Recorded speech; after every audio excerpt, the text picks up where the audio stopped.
Hi guys, sorry I had to go there for a second. I was talking about herbs, and a friend showed up and he went and got my mail for me and brought me in a couple of packages. Sorry, I'm not going to be able to show the opening. I did this video once before and it got lost in the ether. But I want to show you what I got. Well, let me show you that later. I want to show you first the other book that I was going to talk about in the Magical Book Source videos.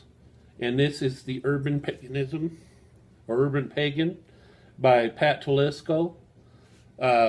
Interesting book, lots of good information. It's called Magical Living in a 9 to 5 World. And it's got all kinds of different subjects in here. It talks about how to set up your altars, talks about scheduling. It talks about how to do a little bit about urban gardening. It goes all the way through the basics, the 101 stuff too, so in case somebody really doesn't have a firm grasp on what paganism is all about, it goes through the 101 stuff. It talks, like I said, it talks about herbal recipes, herbal gardening. There's a chapter called The Frugal Magician. It talks about New Age Consumer Handbook. I'm not sure what that is. How to find and make tools and candles and things like that. Great creative uses for modern items. One of the things that she talks about in here is altar space, and sometimes in a big city or something like that, or if you are a pagan who has not came out of the broom closet, quote unquote, to talk to your family and friends about this, sometimes you can have an altar, but it doesn't have to be openly displayed, or sometimes it can be openly displayed and you just use it for multiple reasons, and you just cleanse it before you use it for magical reasons. But one of the things that she talks about is a mini altars, and you can do that with a cigar box or any shoe box or something.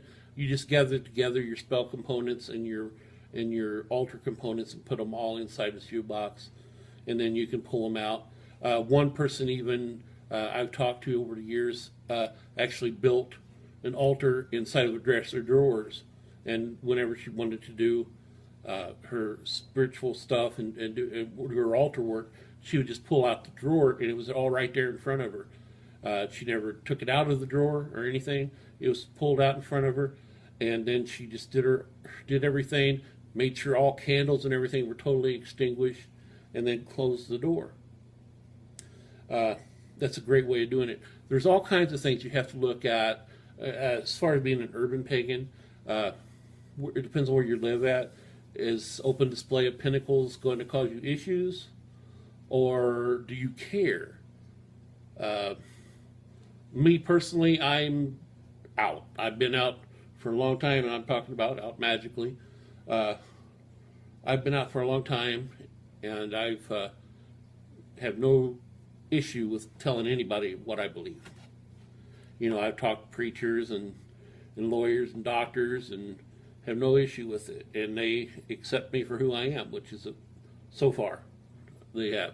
I've had a few people try to preach at me, but just go on with yourselves. But anyways, this book by Patricia Telesco, let me get it one more time, get a little better view of it. Get some of the glare down maybe.